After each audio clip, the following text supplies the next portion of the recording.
DC SP পরিচয়ে প্রতারণা, ৩৮টি সিম সহ প্রতারক গ্রেপ্তার। নওগাঁ জেলা গোয়েন্দা শাখা DB police DC SP OC ও রাজনৈতিক নেতার পরিচয়ে প্রতারণার অভিযোগে বরগুনার আদমদিঘি উপজেলার নামাফৌতা গ্রামে মোহাম্মদ নাইম হোসেনকে গ্রেপ্তার করেছে। তার কাছ থেকে প্রতারণার কাজে ব্যবহৃত 4টি মোবাইল ফোন ও বিভিন্ন অপারেটরের 38টি সিম কার্ড জব্দ করা হয়েছে।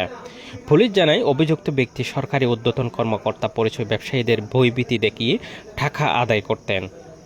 এক হোমিওপ্যাথিক ঔষধ ব্যবসায়ীর কাছ থেকে 20,300 টাকা এবং এক বিকাশ নগদ ব্যবসায়ীর কাছে 40,000 টাকা দাবি করার অভিযোগ পাওয়া যায়।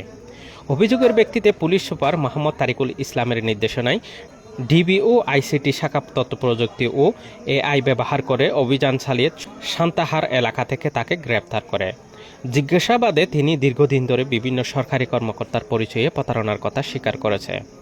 পুলিশ জানিয়েছে, তার বিরুদ্ধে আইনগত ব্যবস্থা প্রক্রিয়াধীন রয়েছে এবং সরকারি কর্মকর্তা পরিচয়ে কেউ অর্থ দাবি করলে তৎক্ষণাৎভাবে থানায় বা পুলিশ হেল্পলাইনে যোগাযোগ করার আহ্বান জানানো হয়েছে।